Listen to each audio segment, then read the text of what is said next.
Continuando nossa jornada em busca pelo conhecimento, hoje com uma pergunta fundamental. O que é filosofia? Bom, a gente já sabe que filosofia vem do grego, quer dizer amor ou desejo pelo conhecimento, só que isso não basta, né?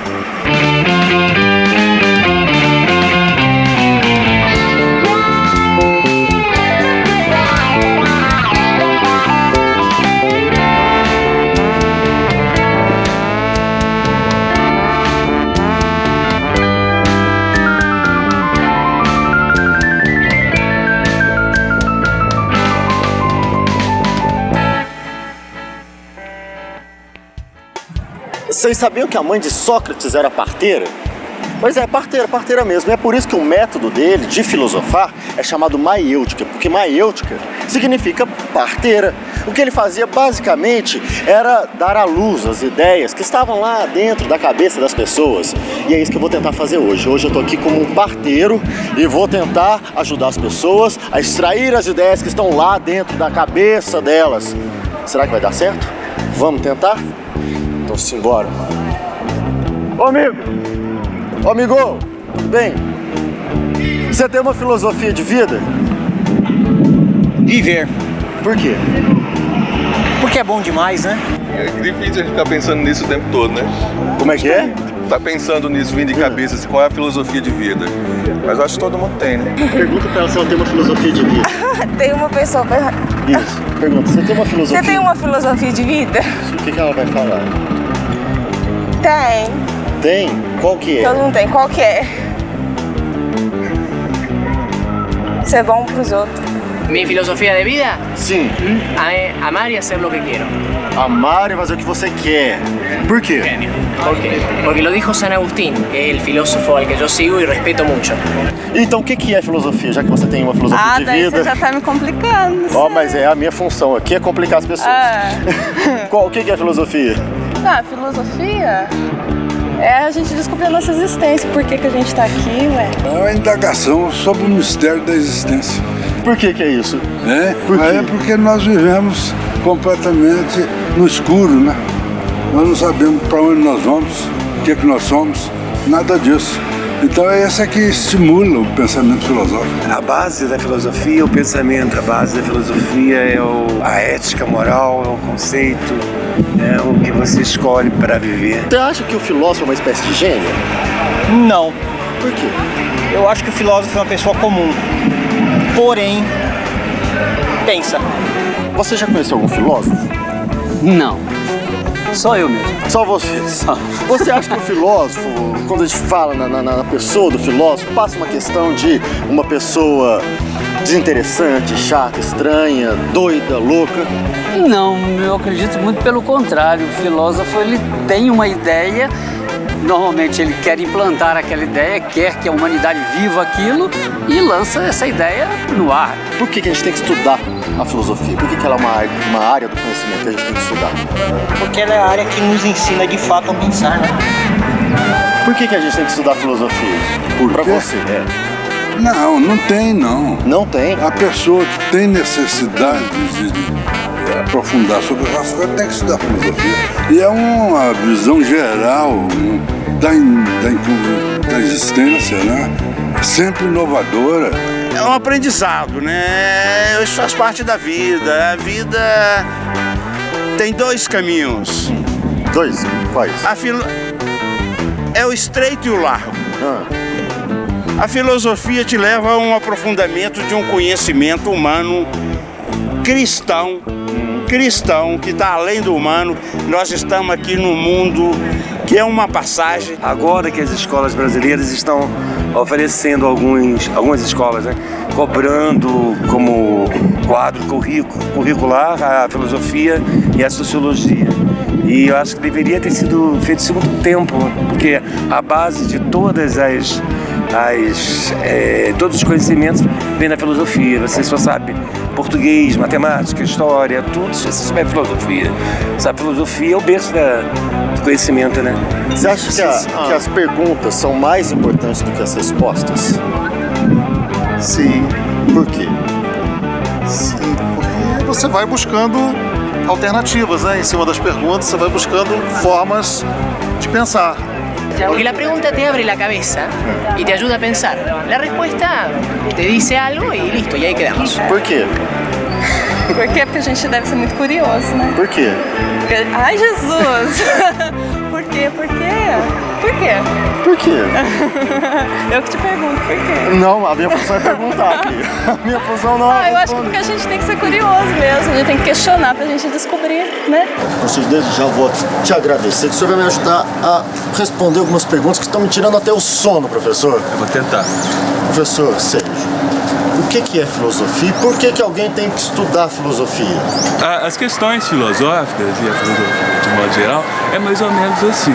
Ela trata de questões em relação às quais não há uma resposta definitiva. Como é que fica a questão de conhecimento e de entendimento?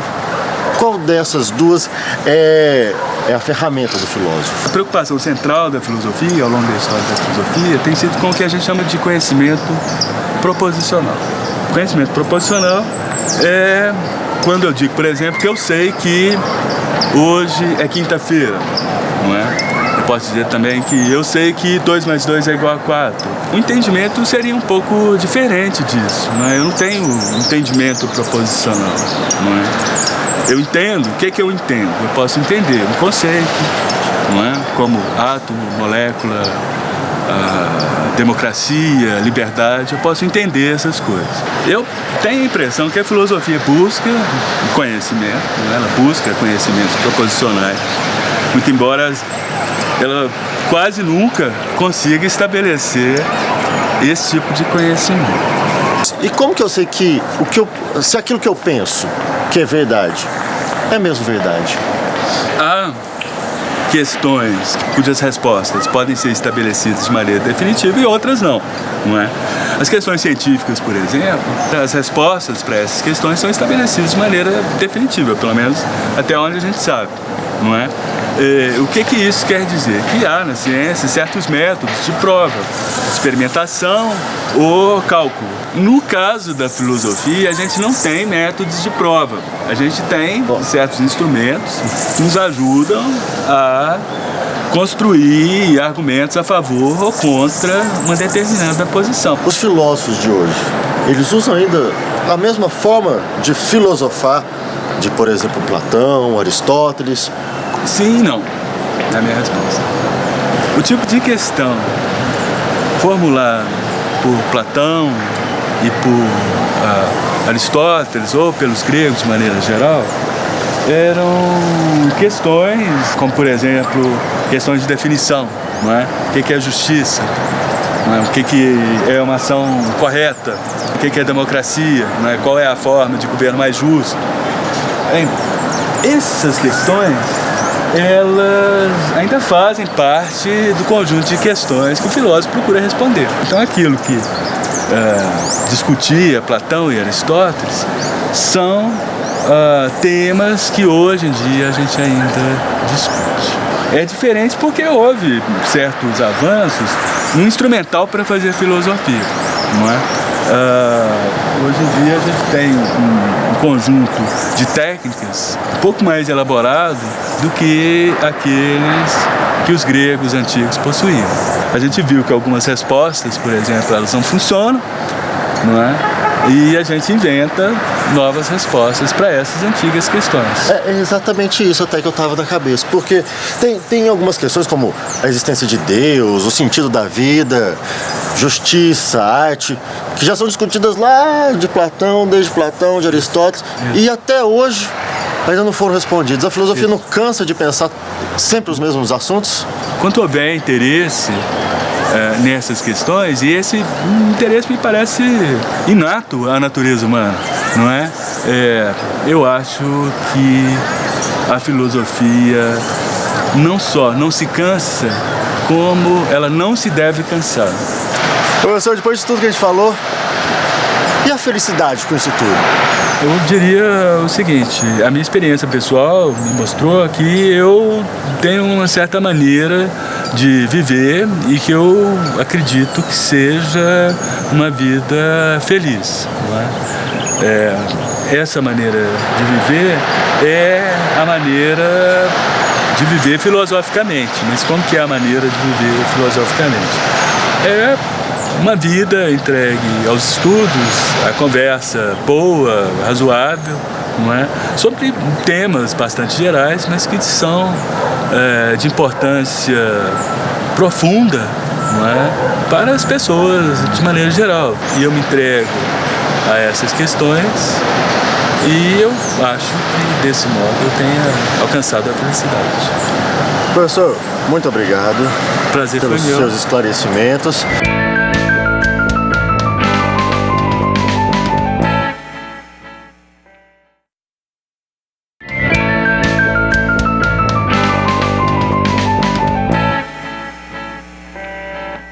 Bom, e agora, para nos deixar ainda mais sábios, eu tenho um convidado muito especial, o professor Bruno Guimarães. Professor Bruno, você vai me responder o que é filosofia, professor Bruno, e por que nós precisamos da filosofia? Eu acho que a filosofia, eu gosto de pensar que a filosofia é uma atividade reflexiva, ou seja, mais importante do que simplesmente conhecer determinada matéria, ela está preocupada em saber como que o modo como a gente pensa as coisas, né? Então, no surgimento da filosofia, por exemplo, Sócrates dizia que só sabia que nada sabia. O que isso significa? Ele sabia, por exemplo, que os homens são orgulhosos, eles, né, se agarram às suas opiniões, mas às vezes não se dão conta de quão pouco conhecimento nós somos capazes de adquirir. Então a ideia de você ter um pouco de reflexividade e tentar pensar, né, tentar se dar conta da maneira como você pensa, se você é muito arrogante, ou se você realmente tem uma atitude melhor para o conhecimento, eu acho que isso interessa diretamente à nossa vida, a maneira de lidar com as coisas. Eu até estenderia, se eu puder, um pouco a resposta, porque... Por favor. Porque ainda no contexto, né, de Sócrates, no início da filosofia, né, com Platão, muita gente já deve ter escutado a história do mito da caverna, né, de como que um prisioneiro que estava acostumado às sombras, um dia se libertou das correntes e conseguiu fazer um caminho para fora da caverna e ver a luz fora da caverna e depois foi ajudar os seus companheiros. Quer dizer, essa metáfora do Platão, exatamente por isso que o Platão se interessou tanto por Sócrates, porque o Sócrates era alguém que tinha uma relação social, trabalhava intensamente com as pessoas, achava que a filosofia tinha um interesse social e isso interessou tanto o Platão, né? Quando ele cria esse mito, ele está dizendo exatamente o seguinte: a gente não precisa estar preso às correntes do cotidiano. Uma ideia, por exemplo, que muitas vezes é mal vista, isso é coisa de filósofo, uma ideia importante para a gente. Um tipo de esperança de que a realidade não precisa de ser só essa que já está pronta, que a gente pode aprimorar essa realidade, é alguma coisa que está presente, por exemplo, no discurso de Platão. Ele achava, por exemplo, que a gente devia ter ensino público, ou seja, que o Estado devia garantir o ensino público. Isso tornaria a condição de cidadania mais democrática, né? Isso no início era só uma ideia, mas com o tempo isso foi implementado. Enfim, as ideias, elas transformam a realidade, elas podem aprimorar a nossa experiência social e a nossa experiência de justiça, inclusive. E professor Bruno, a gente tem aí perguntas que vêm desde muito tempo, né, sobre a essência de Deus, ética, política, arte. Até hoje não tivemos respostas para essas perguntas. É bom não ter essas respostas? A filosofia não se cansa de ficar sobre esses assuntos por tanto tempo? Exatamente. A necessidade de o tempo todo recolocar as perguntas e não ter uma resposta única, não ter uma resposta dogmática, né? Não falar que as coisas são assim e vão ser sempre assim, ou seja, ter uma resposta definitiva para as coisas, é importante exatamente para a gente perceber os acontecimentos. Um outro exemplo, no mundo antigo sempre houve escravidão. Quer dizer, se a gente usar esse tipo de recurso contra a filosofia, de que é preciso ater-se à realidade, né? E não questionar a realidade, né? Não ficar viajando, né? Como a gente fala, a gente poderia ainda estar na mesma condição cultural, civilizatória até hoje. Quer dizer, na medida em que a gente recoloca as perguntas, a gente está entendendo que existe uma mudança, uma maneira diferente de encarar as coisas. Se a gente coloca essa questão para a ética, a maneira como a gente encara a ética, a maneira como a gente encara a nossa religiosidade, quer dizer, todas essas coisas, elas são importantes de serem continuadas, ou seja, essas perguntas, elas são importantes de serem recolocadas para que a gente não tenha uma ideia fechada sobre as coisas. O que tem a ver a felicidade com tudo isso que a gente falou? A filosofia não está preocupada só em saber, mas ela está preocupada em mostrar o modo como a gente sabe e se isso realmente promove um melhor bem-estar social e individual ou se simplesmente é uma questão de saber. Quando, mais uma vez, quando somos arrogantes e não percebemos o pouco que sabemos e não estamos abertos a novidades, a gente corta a possibilidade, por exemplo, de ter uma esperança no futuro. A esperança ou o senso de oportunidade são importantíssimos para que a gente continuar construindo uma vida melhor. Então, eu acho que a felicidade está por trás de toda essa ideia de reflexividade. Professor, muito obrigado pelos seus esclarecimentos. Obrigado. E é assim que a gente vai fechar o nosso Peripatéticos de hoje, filosofando. Eu deixo essas perguntas todas agora para vocês aí de casa, refletir, pensar, se questionar mais. Enquanto isso, é claro, vocês ficam aí com uma musiquinha bem bacana que eu acho que vocês vão gostar. Eu vou lhe dar a decisão. Joguei na balança, você não pesou. Joguei na peneira e você não passou. Mora na filosofia, pra que rimar amor e dor? Peripatéticos volta na semana que vem. Bora. Tchau. Na filosofia, pra que rimar amor e dor? Se seu corpo ficasse marcado por lábios ou mãos carinhosas, eu saberia. Ora vai, mulher, a quantos você